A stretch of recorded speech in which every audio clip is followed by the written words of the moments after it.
I'm Geismer and Venit-Shelton, an associate professor in the history department at Claremont McKenna. Hi, I'm Lily Geismer. I'm also in the history department at Claremont McKenna College. We recorded this video about 10 days before the election. This year, we face unique circumstances that make this election year unlike any other. First, and most obviously, we cannot predict how the pandemic will affect election day turnout. We also live in a moment of extreme political polarization. Add to that the accumulating evidence of foreign interference in American elections and the seeming inability or unwillingness of social media companies to address misinformation campaigns circulating on their platform. And of course, there's the chaos created by President Trump himself. For the first time in US history, the incumbent has publicly and repeatedly refused to commit to accepting a peaceful transfer of power. There are several possible scenarios that might play out by the morning of November 4th. 1, a clear Biden win. 2, a clear Trump win. Or 3, we simply don't know. Days or weeks may pass without knowing who our next president is. Due to the varying mechanics of state election laws and this year's extraordinary surge in mail-in, also called absentee ballot use, it is likely there will be no clear winner on November 4th.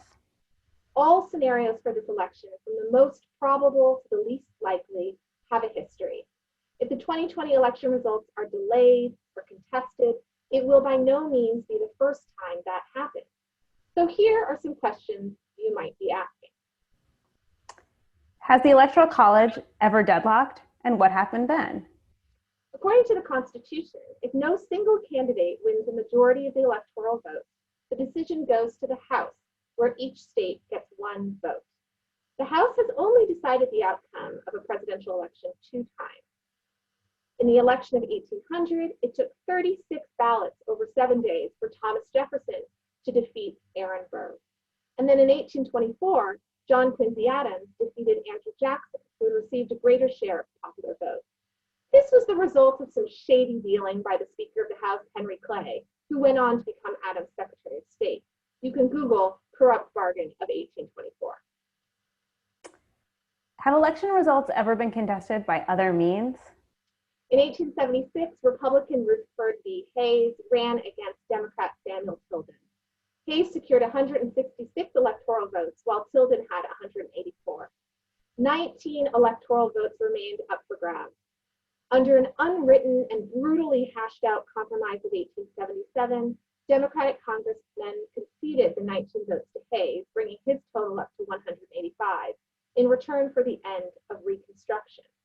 This election was the second of 5 presidential elections in which the person who won the popular vote did not win the election, and the only time that the popular vote winner had a majority of the vote rather than a plurality.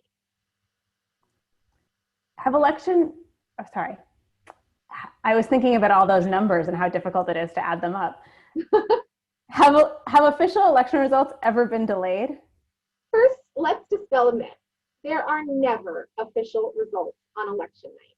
The 12th Amendment of the Constitution and the Electoral Count Act of 1887 stipulate that election results are not official until 5 weeks after Election Day. So in 2020, that's December 8th. The idea that we would know the outcome of the election on Election Day is actually a modern phenomenon. For most of US history, election results have remained unknown for weeks as ballots were counted and numbers transmitted. We've now come to expect the media to announce the winner on election night with those CNN maps and everything, but media results are based on projections of preliminary, not the certified final number. Typically, media projections are solid predictors of election outcomes. The Associated Press collects returns from individual precincts and adds them up. The Associated Press hires about 4,000 people to do this work at county election centers across the country, and they work with other tools and experts to estimate results. They will not call a race if the margin is under 0.5%. The 2000 presidential election was a major game changer in all of this. Confusion over the Florida vote led to a Supreme Court case and a presidency secured by Supreme Court ruling, the only time this has ever happened in United States history. The race between Republican George W. Bush and Democrat Al Gore was always going to be close, with Bush having a slight lead in the polls. And actually, I remember they were talking about the fact that they thought that Gore would win the Electoral College and Bush would win the popular vote, but actually it was the reverse that ended up happening. So on election night, ABC prematurely called Florida for Gore at 8 p.m. based on a preliminary account. By 2 a.m. the next morning, Bush had come out ahead. Gore called Bush to concede as vote tallies in Florida continued to come in for the counting. Bush's lead narrowed from tens of thousands to just 2,000 votes. Gore then called Bush back and rescinded his concession at 4 a.m. And I remember this all too clearly because this is the first election I ever voted in. I was so excited that I drove home from college so that I could vote in person and not mail in my ballot. And I waited. I really wanted to hear the results myself. So I waited and waited, and they ended up actually waiting all night until 4 a.m. when they said that there was going to be no result. So the things ended up dragging on for weeks. I went back to college, I went to my classes, and this close vote triggered an automatic recount in 4 crucial counties. Florida's Secretary of State, a Republican named Katherine Harris, who'd worked on the Bush campaign, set a deadline for the recount for a week from Election Day, which meant all the votes had to be counted by hand by November 14th.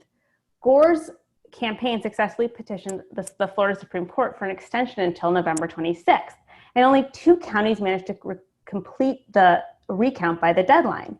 One missed it by 2 hours, but Bush's lead shrank to just 500 votes. Gore's campaign then asked for a larger recount, which revealed a big problem with Florida's balloting methods. Some counties used a hole punch method, and if the hole was not punched all the way through, the ballot was invalidated. Google hanging Chad, a term that will forever live in infamy.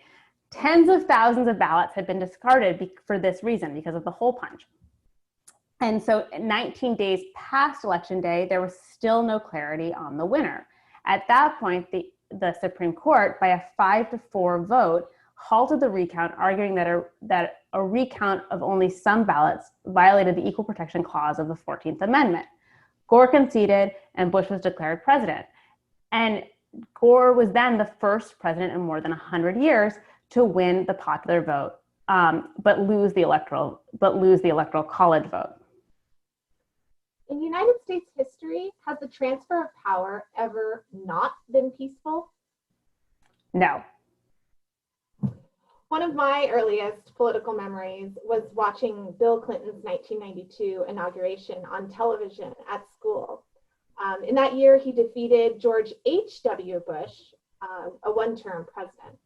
And I really do very clearly remember that Bush was sitting just to the side of Clinton up on the dais. And as Clinton was sworn in, Bush was there. He was applauding, he was smiling. And I remember that my teacher said in that moment, "This is what American democracy is all about."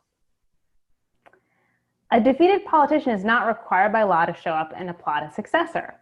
A peaceful transfer of power is a democratic norm. So I'm watching the polls, but unsure of how to think about them. Didn't the 2016 polls predict a Hillary Clinton victory?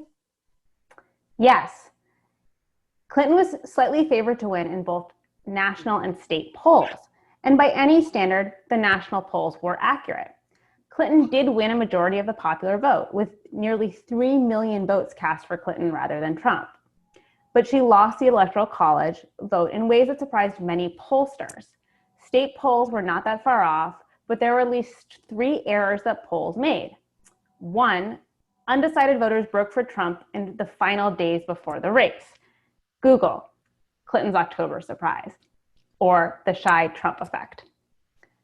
2, turnout for Trump supporters was higher than expected, and Clinton's voters were more likely to stay home. 3, polls and surveys did not adjust for the educational composition of the electorate and oversampled college-educated voters. Professional pollsters are well aware of their mistakes in 2016, and they have been able to adjust their surveying techniques to some extent.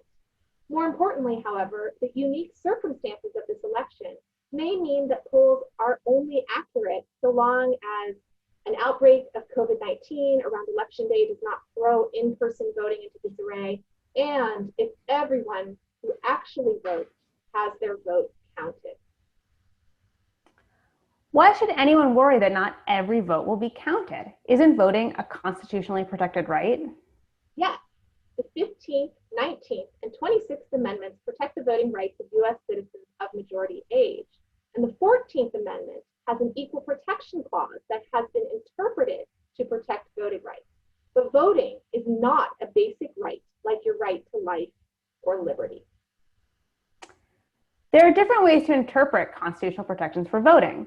And when Brett Kavanaugh replaced Anthony Kennedy on the Supreme Court, the philosophical balance of the court shifted to a more narrow interpretation that gives states more leeway to make voting complicated and costly to its citizens. These efforts are not always, but often justified by unsubstantiated claims of combating voter fraud, which brings us to our next question. What is voter fraud, and how is it connected to a history of voter suppression and intimidation? Between 2000 and 2012, research has shown that incidents of fraud by impersonating someone else, voting without eligibility, or casting multiple ballots are so rare that they effectively never happen. Nonetheless, since at least the 19th century, politicians have used the claim of widespread voter fraud to suppress votes for their opponents. Voter suppression by means of burdensome registration rules has particularly targeted people of color. In 2020, we have seen how states can make it difficult to cast votes by limiting access to ballot boxes, creating complicated procedures for submitting absentee ballots, and increasing the likelihood that a ballot will be disqualified, or delaying the voting process with excessively long lines and wait time. But less direct, more nefarious, and usually illegal means of voter suppression have also disproportionately burdened Black and brown voters. The extra legal tactics we have seen and are most likely to be deployed in 2020 are: 1, campaigns of deliberate misinformation. This often happens through the mail, but also through social media and other means, and it discourages voters from showing up at the polls or otherwise casting their ballot. 2, tampering with official ballot boxes. 3, organizing what are poll watchers, mostly private citizens, but potentially military or federal agents who show up at the polls and menace voters. Organizations like True the Vote are currently recruiting former law enforcement and ex-military members to patrol precincts with large non-white populations in key battleground states. And Trump has at the same time called on his supporters to go out and watch the polling booths by various means. So when will this be over? Probably not soon enough. But here are some key dates to watch for. In late November and early December, each state has its own deadline to certify the election, but litigation or ballot disputes can extend the deadline without penalty. On December 14th, however, electors are required to meet and cast ballots for the president. If you're a state that misses this deadline, you risk not having your electors counted in the national tally. And then on December 23rd, the states are expected to transmit their votes to Congress.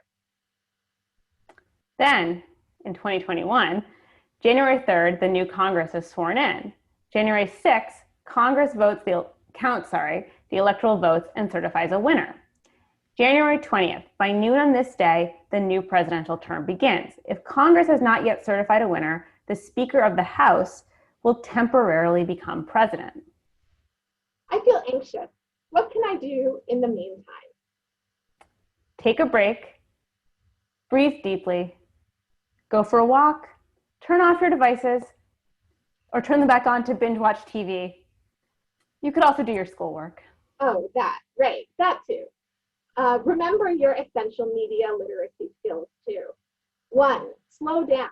Take time to process the information you receive. Consume information intelligently. 2, understand bias. Watch for media bias and get to know your personal bias by acknowledging both explicit and implicit beliefs and attitudes that shape your engagement with information. 3, verify. Follow the links in online media or compare information across several different media networks. Be consciously skeptical. And 4, share wisely. If you don't have time to verify it, Don't share it. Don't retweet it. You can also email and call your representatives in Congress and demand that they stand up for democracy and count every vote. This works. They get overwhelmed and they have to respond. And also support voting rights organizations like Demos, the ACLU, MALDEF, and the Campaign Legal Center. In safe ways, protest. Join grassroots demonstrations that ensure that every vote will be counted. But perhaps first and most importantly, if you're eligible to vote, vote.